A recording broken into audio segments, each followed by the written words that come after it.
Topic cover किया था। सबको दिखाई पड़ रहा है पीपीटी?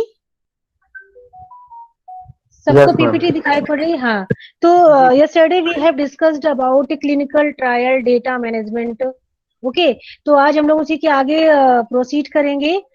समराइज कर देते हैं कल का लेक्चर एक बार फिर। हम लोगों ने कल इंट्रोडक्टरी पार्ट थोड़ा सा कवर कर लिया था कि what is clinical trial and how data are collected and manage there. तो यहाँ पे कुछ मैंने सेक्शंस लिख रखे हैं। There are 11 sections through which we have to go. Introduction we have covered. Data collection and data management को हम लोग डिस्कस कर रहे थे कि what are the ways of data collection and data management. This image show typical diagram of data collection in clinical trial. So we are discussing about communications and communication tool. Communication tool भी हम लोगों ने discuss कर लिया था कि there are several kinds of technology that are involved in communication such as non interactive, interactive computers and combination of all. Today we will discuss data collection methods. So there are few methods which I have listed in this PowerPoint. Discuss करते हैं one by one. First is direct contact meeting. तो जैसा कि name बता रहा है, direct contact means जो owner होगा, जो सुपरवाइजर होगा, क्लिनिकल ट्रायल को जो हेड कर रहा होगा, उसे हम लोग प्रिंसिपल इन्वेस्टिगेटर कहते हैं, पीआई. तो you should know the word PI. This word is highly applied in project also. तो PI means principal investigator which is going to pursue clinical trial. तो वो क्या करता है, अपने सबऑर्डिनेट्स को के साथ एक मीटिंग करता है जिसे हम लोग कहते हैं डायरेक्ट कॉन्टेक्ट मीटिंग. उसके सबऑर्डिनेट्स कौन हो सकते हैं? बायोस्टैटिशियंस हो सकते हैं. Biostatisticians means the person who will help out the clinical trial problems with the use of biostatistics. और क्या होंगे? कंप्यूटर प्रोग्रामर होंगे, because we are discussing computer application in clinical trial. तो वहां पे हमने कुछ सॉफ्टवेयर्स का यूज कर रखा है. तो उन सॉफ्टवेयर्स को रन कौन कराएगा? Computer programmer. And project manager. Project manager कौन होगा? जो पूरी क्लिनिकल ट्रायल स्टडी को प्रोजेक्ट कर रहा होगा, परस्यू कर रहा होगा और मॉनिटर भी कर रहा होगा. तो डायरेक्ट मीटिंग कौन कराएगा? प्रिंसिपल इन्वेस्टिगेटर कराएगा. प्रिंसिपल इन्वेस्टिगेटर कौन होगा? The person who is authorized to pursue to execute clinical trial. Okay, यहां तक सबको समझ में आ रही बात? तुम लोग रेस्पॉन्ड किया करो, because I am not able to see you all. I am here to present PowerPoint. Yes ma'am. हाँ, आगे यस चलते मैम। हैं. अच्छा, इसी के कॉन्टिन्यूएशन में डायरेक्ट कॉन्टेक्ट यस मीटिंग में मैम। और वो क्या काम करेगा? The principal investigator review and finalize the drafted data. Drafted जब वर्ड यूज होता है means the data which is in form of written. तो जो उसके पास रिटन आया है, क्लिनिकल ट्रायल प्रोसीजर आया है उसके पास, उसको रिव्यू करेगा, फाइनलाइज करेगा विद हिज टीम. और फिर उसको आगे की ओर परमिट करेगा कि इस चीज को आगे बढ़ाना चाहिए या नहीं बढ़ाना चाहिए, जो भी उसके ओपिनियंस होंगे. The programmer at the coordinating center meets with the biostatisticians to get answer to question regarding the trials protocol and to set up a development plan, assign task and resolve problem. Means there is a harmony between biostatisticians and computer programmer. Both are interconnected to each other. दोनों मिलकर के discuss करेंगे कि which kind of hypothesis we have to apply to perform that clinical trial and which kind of test की जब बात आती है तो हम लोग पढ़ चुके हैं ANOVA test, T square, T student T test, chi square test. ऐसे बहुत से टेस्ट होते हैं जो बायोस्टेट्स में लगते हैं. Latin square test, factorial design, बहुत से टेस्ट होते हैं. तो वो डिस्कस करेंगे कि इस जो प्रॉब्लम आ रही है, problem means how we have to select volunteer. उन वॉलंटियर का ग्रुपिंग कितने में करना है, उनको मॉनिटर कैसे करना है, उनको प्राइमरी डोज देनी है वो कितनी देनी है, और अगर वो डिजीज्ड हैं तो उनकी डोज कैसे एडजस्ट करनी है.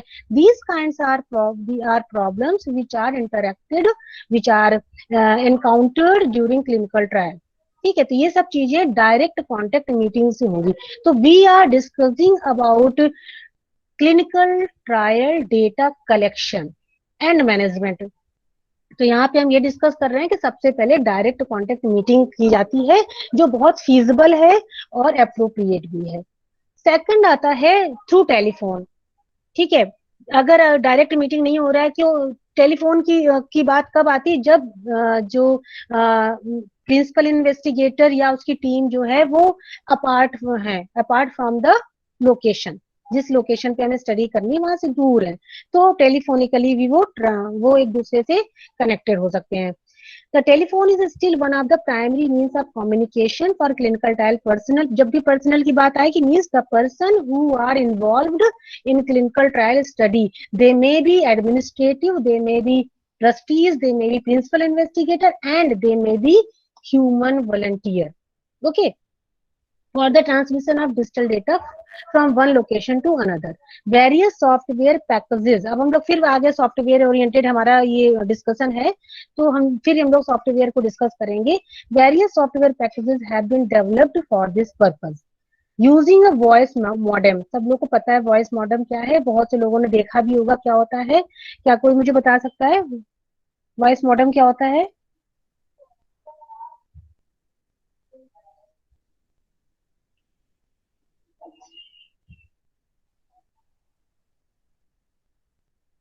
आप लोग को दिख रहा है, मैंने एक इसमें अटैचमेंट लगाया है वॉइस मॉडेम का, देखा आप लोगों ने, दिखाई पड़ रहा है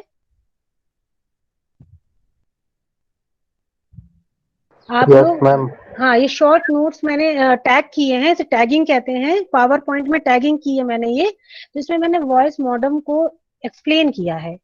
voice modem is an analog telephone data modem with a built-in capacity of transmitting and receiving voice recording। तो आप लोगों ने देखा होगा कि जो बहुत से लोग होते हैं जो फोन आ रहा होता है फोन पिक नहीं कर पाते, तो उनके पास एक मॉडेम बगल में रखा होता है, वो मॉडेम उनकी सारी कॉल हिस्ट्री को डाउनलोड कर लेता है, और फिर बाद में जब वो पर्सन आता है तो वो उसको क्लिक करेगा तो उसमें सारी हिस्ट्री आ जाएगी कि you have 3 missed call from this person, you have this notification from this, ऐसे करके आप लोगों ने देखा होगा ना, मूवीज में अधिकतर देखा होगा आप लोगों ने, ये सब होता है। देखा है आप लोगों ने वॉइस मॉडम? वॉइस मॉडम क्या होता है, एक तरीके का सॉफ्टवेयर है जो कि इनबिल्ट होता है आपकी टेलीफोन सिस्टम से। और ये क्या करता है, मॉडम होता है, मॉडम जैसे आपके इंटरनेट कनेक्ट करने का भी मॉडम होता है। तो वो क्या करता है कि अगर आपके पास कोई फोन आ रहा होता है and you are not able to attend that phone, तो आप उस वो वॉइस मॉडम स्टोर कर लेता है सारा इन्फॉर्मेशन, और जब आप फ्री हैं तो आप उसको ओपन करके देख सकते हैं कि how many calls are collected in that voice modem. ठीक है, तो वॉइस मॉडम भी कनेक्ट की जा सकती है yes ma'am. For data collection, कि अगर कोई पर्टिकुलर पर्सन उस प्लेस पे नहीं है, तो हम अपने डेटा को कैसे ट्रांसमिट करें, कैसे सर्कुलेट करें, तो हम वॉइस मॉडम के थ्रू भी ट्रांसमिट करते हैं। ओके, आगे चलते हैं। The telephone is also utilized in the development of interactive voice response. Okay, ये होता है IVR, system that support touch tone और स्पीच रिकॉग्निशन रेस्पॉन्स। ये बहुत हाई टेक्नोलॉजी है, और ये टेक्नोलॉजी जो है वो जनरली हाई स्टडीज ओरिएंटेड जो लैब्स होती हैं उनमें अटैच होती है, कि आप जब बोलेंगे ना तभी डोर ओपन होगा। आपने देखा होगा आपके वॉइस रिकॉग्निशन से ही चीजें आगे परस्यू होती हैं। तो this is the kind of interactive voice response, इसको भी आप लोग समझ लीजिए क्या होता है। IVR or interactive voice response is a technology which allows incoming caller to navigate a phone system before talking to a human operator। ठीक है, तो this is also kind of response technology that is associated with the telephone, और इस telephone के through हम इस चीज को, अपने डेटा को अपलोड भी कर सकते हैं, डाउनलोड भी कर सकते हैं, ट्रांसमिट भी कर सकते हैं। ठीक है, IVR system have been developed for subject randomization. अब जब सब्जेक्ट रैंडमाइजेशन का मतलब यहाँ पे है, subject means the person to whom clinical trial is going to be carried out, तो उसको रैंडमाइजेशन, रैंडमाइजेशन मतलब how to group that volunteer, healthy volunteer, हम उसे किस प्रकार से ग्रुप में रख सकते हैं, कितने ग्रुप बनाएं, किस प्रकार से रखें, लैटिन स्क्वायर मेथड लगाएं, और पहले वाले ग्रुप को ब्लैंक दें, ब्लैंक मीन्स कोई भी नहीं दे, मेडिसिन कंट्रोल में रखें, दूसरे वाले को मेडिसिन दे रहे हैं, तीसरे वाले को मेडिसिन के साथ कुछ और भी सप्लीमेंट्स दे रहे हैं, तो इस तरीके से सब्जेक्ट रैंडमाइजेशन होता है। ड्रग असाइनमेंट, जैसे मैंने बोला ड्रग असाइनमेंट मीन्स कितनी ड्रग देनी है, कैसे देनी है, ये सब चीजें जो है वो हम आईवीआर सिस्टम के थ्रू सर्कुलेट कर सकते हैं टू द पर्टिकुलर पर्सन। ठीक है बच्चों, आगे चलें।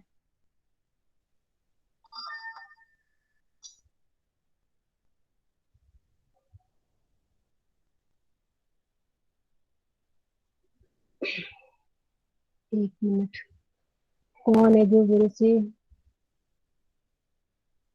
मेरे पास किसी का वो तो आया नहीं अभी, क्या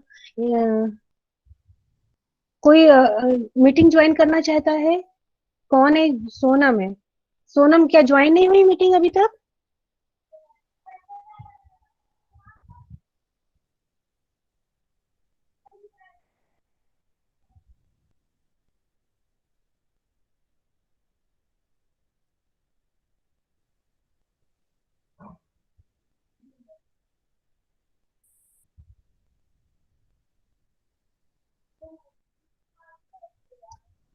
मेरे पास सोनम की रिक्वेस्ट दिख नहीं रही है मुझको।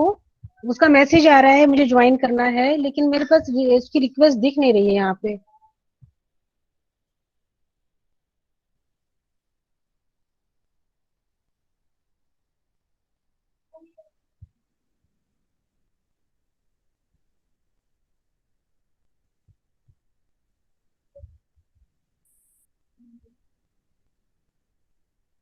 कैसे ज्वाइन हो, उसको कैसे ज्वाइन करें, कोई बता सकता है मुझे?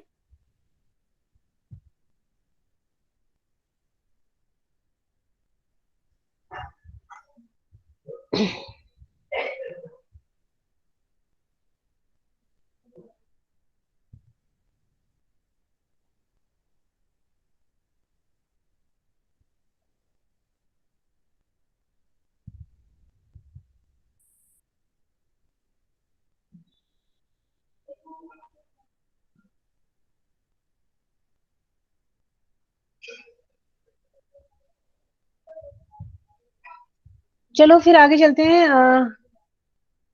सोनम से कोई कम्युनिकेट करो और बोलो कि वो मुझे दोबारा से वो मांगे और मेरे से परमिशन मांगे, so that I can see that, मैं देख नहीं पा रही हूँ उसको वो किस जगह है।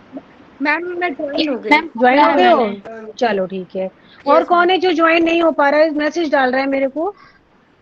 निकुंज। निकुंज ज्वाइन हो तुम? निकुंज, आर यू ज्वाइन?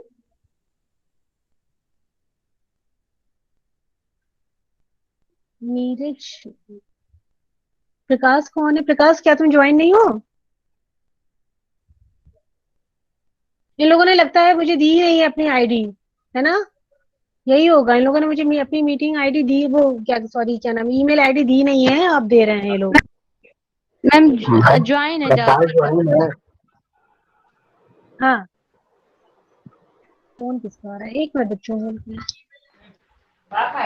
हेलो, कौन? मीनाक्षी, मैं तुम्हें थोड़ी देर बाद फोन करूँ, मैं क्लास में, हाँ ओके।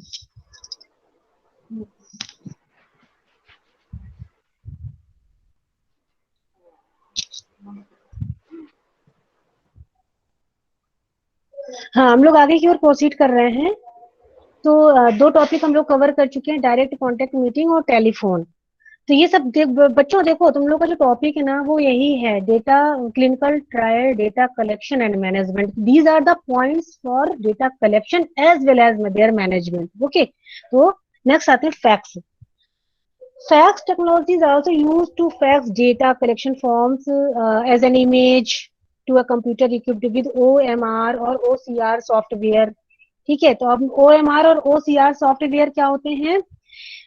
OMR को कहते हैं optical mark recognition. Okay, it recognizes the bubbles और check mark on the paper.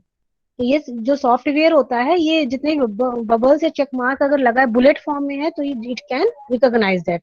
OMR can read all the marks field in circles, but it can can't recognize the character. आप लोगों ने भी OMR पे answer देते हैं ना अपना, आप लोग ओएमआर पे देते हो ना ऑब्जेक्टिव आंसर्स। तो जो सॉफ्टवेयर यस होता मैम। है, हाँ, वो जो सॉफ्टवेयर होगा वो केवल जो सर्कल्ड चीज होगी उसी को ही वो रिकॉग्नाइज करेगा। अगर आप उसमें कोई लेटर लिख देंगे या कुछ और वर्ड लिख देंगे, it can not recognize that. ठीक है, तो ये केवल चेक मार्क या बबल्स को ही केवल रिकॉग्नाइज करता है। तो अगर कोई पीआई जो है, प्रिंसिपल इन्वेस्टिगेटर है, वो अपनी इंफॉर्मेशन को शेयर करना चाहता है दूसरे लोगों के साथ, तो वो ओएमआर के थ्रू भी शेयर कर सकता है। वो उसने कुछ क्वेरीज बना रखी है, उस क्वेरीज का आंसर उसने ओएमआर में बबल्ड कर रखा है, तो वो इस तरीके से भी अपनी इंफॉर्मेशन को शेयर कर सकता है। Next is OCR. ओसीआर क्या होता है? Optical character recognition. It recognises all the character from the paper document and collects and stores them into editable document. ये क्या करेगा ओसीआर? ये सारे कैरेक्टर को रिकॉग्नाइज कर लेगा और उसको ट्रांसफॉर्म कर देगा इन एडिटेबल डॉक्यूमेंट, एक ऐसे डॉक्यूमेंट में जो एडिट हो सकती है। ठीक है, तो ये ओएमआर और ओसीआर सॉफ्टवेयर क्या कहते हैं, जो होते हैं वो इस तरीके के डेटा को मैनिपुलेट करते हैं, इंटरप्रेट करते हैं। ठीक है, दैट कैन, आगे चलते हैं हम लोग। OCR, OMR and OCR software that can receive the image, interpret recorded data, flag bad entries. अब देखो फ्लैग बैड क्या होती है, हम लोग फ्लैगिंग कर देते हैं ना, हम लोग फ्लैगिंग। अब देखो मेडिकल टर्म में फ्लैगिंग क्या होती है।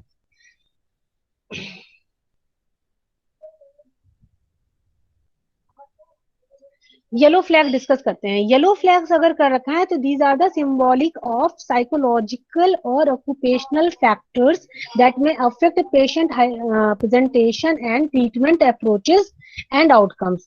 मींस येलो फ्लैग लगा दिया, this is the code wording. Okay, अगर आपने येलो फ्लैग लगा दिया या रेड फ्लैग लगा दिया, I think I have discussed red, ये रेड फ्लैग का है। ये patients medical history and the clinical exam that are usually linked with the high risk of having a serious disorder like an infection, cancer or fracture, so these are tagged as red। तो हम लोग facts जब करते हैं, जो facts के through information share की जाती है, सर्कुलेट की जाती है, उसमें कोड वर्डिंग के थ्रू के रूप में हम फ्लैग को भी यूज कर सकते हैं। येलो फ्लैगिंग कर सकते हैं, रेड फ्लैगिंग कर सकते हैं, सो दैट द जो कलेक्टर है, डेटा कलेक्टर है, that he can understand well about the history of patient and add the data to a centralized database। ठीक है, तो ये फैक्स हो गया। फैक्स के थ्रू भी हम डेटा को कलेक्ट कर सकते हैं, मैनेज कर सकते हैं, मॉनिटर कर सकते हैं। Next one is email. It is used as stand alone software. ये भी देखो सॉफ्टवेयर, ईमेल मीन्स कंप्यूटर का मैं यूज किया है यहाँ पे। तो यहाँ पे एज स्टैंड अलोन सॉफ्टवेयर और integrated with in the data collection and management system with email, text messages and attachment files can be send. सबको पता है कि हम अपने जो भी डेटा है उसको एज अटैचमेंट सेंड कर सकते हैं। When integrated in a data collection and management system, it can be program to send message automatically. तो it means whatever data we want to share, we can directly email through as a attachment. Next one is websites.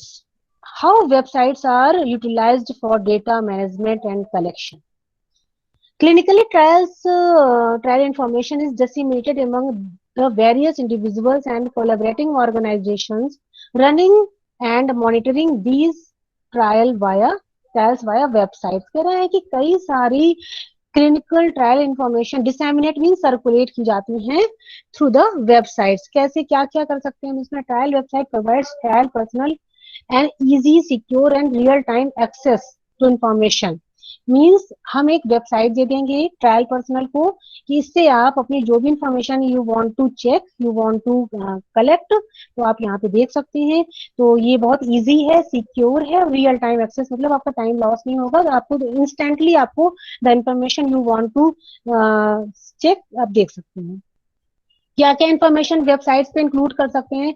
Operational issues, क्या क्या issues हैं, clinical procedure, data collection form, data management system manual, training documents, phone directories, contact list. आप लोगों ने बहुत सारी website देखी होंगी, उसमें लिखा होगा कॉन्टेक्ट लिस्ट ये है, उसके होम पेज पे ये है, गैलरी उसकी ये है। These kind of websites are also useful for collecting data. ठीक है, और इसमें आगे reference documents, policies, protocols, protocols for MOP, MOP क्या होता है, मैनुअल फॉर प्रोसीजर्स, प्रोसीजर क्या है उसका मैनुअल होगा, आप डाउनलोड भी कर सकते हैं इस चीज को। Meeting agenda and meeting minutes means what ever meetings were held previously और उसके क्या आउटपुट निकले, तो सब कुछ इस वेबसाइट में मेंशन होगा। This is also a tool for data collection and data management. Next one is file transform protocol. File transform protocol इसे हम लोग एफटीपी भी कहते हैं। It is a technology, is a data communication tool that allows sending, accessing and sharing files quickly and easily through a secure environment. Means इस technology को use करके आपको ये डर नहीं रहेगा कि मेरा ईमेल हैक हो रहा है, ये जो फैक्स हो रहा है इस फैक्स से सबको पता चल जाएगा। ये बहुत ही कॉन्फिडेंशियल होता है और सिक्योर होता है, आप फाइल को शेयर कर सकते हैं। The user logs into the FTP site with a valid account name and valid password. User को एक वैलिड अकाउंट दिया जाता है, वैलिड पासवर्ड दिया जाता है और केवल वही उसको ओपन कर सकता है और अपनी चीजों को शेयर कर सकता है। तो ये बहुत इंपॉर्टेंट टेक्नोलॉजी है। This is also supported by computer software. Next one is video conferencing. In video conference, two or more people in different locations can see and hear. जैसे अभी हम लोग बात कर रहे हैं, हम लोग मीटिंग कर रहे हैं, this is also a kind of video conferencing where we can share our studies and our notes, our procedures, हम सब कुछ इसमें डिस्कस कर सकते हैं। It is a visual communication provides a feeling of direct contact. हमसे क्योंकि हम देख रहे हैं तो वर्चुअल मीटिंग से हम इसीलिए कहते हैं क्योंकि हम लोग देख पा रहे हैं कि सामने वाला के इंसान जो है हमें रेस्पॉन्ड कर रहा है नहीं कर रहा है, तो ये सब चीजें हम कर सकते हैं। तो these all are the some kinds of data collection and data management tools. अच्छा, अब आ गई बात के ये कुछ सिस्टम्स हैं। Systems means how they are managed. इतनी सारी जो टूल्स हम लोगों ने डिस्कस किए हैं उन टूल्स को कैसे मैनेज कैसे किया जाए, कैसे मॉनिटर किया जाए। तो इन्होंने कहा पेपर बेस्ड सिस्टम कर लीजिए आप। तो पेपर बेस्ड सिस्टम क्या होगा कि पेपर बेस्ड मतलब आपके पास डॉक्यूमेंट्स हार्ड कॉपी में है और आप उस हार्ड कॉपी को एक फाइल में अरेंज करते जा रहे हैं। जैसे जैसे स्टडीज होती जा रही है उसके जो आउटकम्स आते जा रहे हैं आप उसको अरेंज करते जा रहे हैं सीरियली।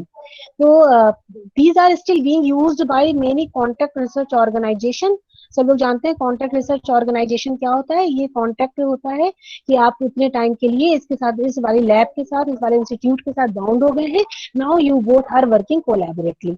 तो ये कॉन्ट्रैक्ट रिसर्च ऑर्गेनाइजेशन हो गया। Other because of financial constraint, क्यों आप कॉन्ट्रैक्ट कर रहे हैं, because you don't have sufficient finance, sufficient capital to perform that particular kind of study. तो आपने कोलैबोरेट कर लिया है। कोलैबोरेट करने से क्या होगा, आपका फाइनेंशियल कंस्ट्रेंट कम हो जाएगा और जो आप क्लिनिकल ट्रायल करने जा रहे हैं वो जो है वो भी अच्छी तरीके से हो जाएगा। तो basically this kind of system is applied for small clinical trials, मतलब दो clinical trials which involve small number of volunteers और बहुत कम टाइम पीरियड के लिए होती है, तो उनके लिए ये सब की जाती है।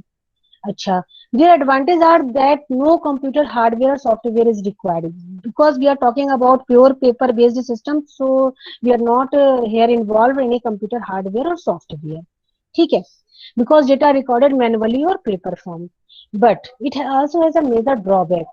क्या है? A major drawback is that participating sites don't have real time access because we have more paper and paper, we don't have sufficient time to study all kinds of paper and to interpret their data। जैसे हमने कोई study की without the use of computer तो हमारे पास कई सारे result आ गए, but we are unable to compile that results at one site, at one place. ठीक है, तो हमें कंप्यूटर हार्डवेयर या सॉफ्टवेयर तो चाहिए ही चाहिए होगा, so that we can compile, we can analyse, we can interpret the data. ठीक है, the most commonly used platforms include open VMS, Unix और PC. PC means personal computer. तो ये सब चीजें रिक्वायर्ड है। तो यहाँ मैंने कुछ शॉर्ट नोट टैग किया है। वीएमएस क्या होता है, ओपन वीएमएस क्या होता है? Open VMS means often it is referred as just VMS is a multi-user, multi-processing virtual memory-based operating system designed to support time sharing, batch processing, transaction processing and work station application. तो ये कुछ softwares हैं जो कि use होते हैं for the performance of several kind of जो mentioned works हैं उनके लिए। ठीक है, और एक एसएएस भी मैंने इसमें टैग किया है, एसएएस को भी देख लेते हैं, बहुत इंपॉर्टेंट है। और एसएएस वाइडली यूज होता है उसमें फार्मास्यूटिकल्स में। SES is a statistical software suite developed by SES Institute for Data Management, Advanced Analytics, Multivariate Analysis, Business Intelligence, Criminal Investigation, and Predictive Analytics. SES was developed at North Carolina State University from 1966 until 1976, where SES Institute was incorporated. So you have to simply know that what is SES and how it is used for clinical trial data collection system. अच्छा, अभी मैंने आपको बताया कि pure paper based system ये होता है small scale के लिए, स्मॉल, एक होता है सेंट्रलाइज सिस्टम। सेंट्रलाइज सिस्टम क्या होता है? This system resides at a central location and are assessed through a local area network और वाइड एरिया। मतलब कह रहा है सेंट्रलाइज सिस्टम इज एक, जैसे हमारा इंस्टीट्यूट है, इस इंस्टीट्यूट में सारे रिसर्च हो रहे हैं, सारी स्टडीज हो रही है, एनालिस्टिक स्टडीज हो रही हैं, रिजल्ट्स भी यही इंटरप्रेट कीजिए। We are not going to any other place for performing our work. तो अगर एक ही प्लेस पे सारी चीजें परस्यू कर ले रहे हैं तो वो सेंट्रलाइज्ड हो जाएगी, तो with the help of some kinds of area network. The user logs into the system with a valid user ID and password. This system enables direct entry of the data into the centralized database. और क्योंकि centralise system है तो उनका अपना खुद का database है और उनका खुद का सॉफ्टवेयर है, तो whatever data we will enter there it can interpret accordingly. Remote data entry does not necessarily require the purchase of any computer, hardware and software for the participating sites because the system is centralized and participating sites can use existing computer to access it. ठीक है, तो ये कुछ points हो गए centralise system के। को एक होता है डिस्ट्रीब्यूटेड सिस्टम, एक होता है सेंट्रलाइज, जो अभी हम लोगों ने जो पढ़ा है, मीन्स एक ही प्लेस पे हम सारी चीजें परस्यू कर ले रहे हैं। एक होता है डिस्ट्रीब्यूटेड सिस्टम। अब डिस्ट्रीब्यूट जैसे नाम बोल रहा है, it is a distributed system, means हमने अपने वर्क को असाइन कर दिया है, डिस्ट्रीब्यूट कर दिया है सेवरल पार्टिसिपेटिंग्स पे, तो पार्टिसिपेंट्स पे। तो in distributed system each participating site must be equipped with a desktop or a laptop computer loaded with a distributed data collection system software to collect and enter data locally. Means the person is not in centralized system, it is in remote area. तो हमने उसे क्या दिया है, हमने उसको उसका एक डेस्कटॉप लैपटॉप दे दिया है। दैट लैपटॉप और desktop is assembled with a particular kind of software system. तो हम वो क्या करेगा, जो भी उसके डेटा कलेक्शन होगा वो सॉफ्टवेयर पे फीड करता जाएगा and we can access it from centralize system. ठीक है, in addition each site is provided with necessary storage devices such as tapes and series and printers. तो ये सब चीजें होती है जिसमें वो अपनी चीजों को स्टोर करके रख लेगा। Collected data are transferred periodically to the central location. ठीक है, मीन्स जो डिस्ट्रीब्यूटिव सिस्टम में हमने उसको दे दिया है सिस्टम कि आप इस पे काम करिए, और जब आपका काम कंप्लीट हो जाए, जब आपका डेटा कंपाइल हो जाए, तो आप इसमें सेंट्रलाइज सिस्टम को ट्रांसफर कर दीजिए वाया फोन मॉडेम, हम लोग डिस्कस कर चुके हैं, FTP भी हम लोग डिस्कस कर चुके हैं, और through wireless communication whatever result came you can the person can direct communicate through wireless communication system. ठीक है, तो these all are the ways to collect data and to monitor data। तो इस तरीके से हम अपने ये जो पॉइंट हम लोग कल डिस्कस कर रहे थे, सिलेबस डिस्कस कर रहे थे, clinical trial data collection and management, तो ये टॉपिक मैं यहीं पे एंड कर रही हूँ। इसके आगे जो इसमें लिखा हुआ है कंप्यूटर एप्लीकेशन, हम नेक्स्ट टॉपिक में कंप्यूटर एप्लीकेशन को डिस्कस करेंगे।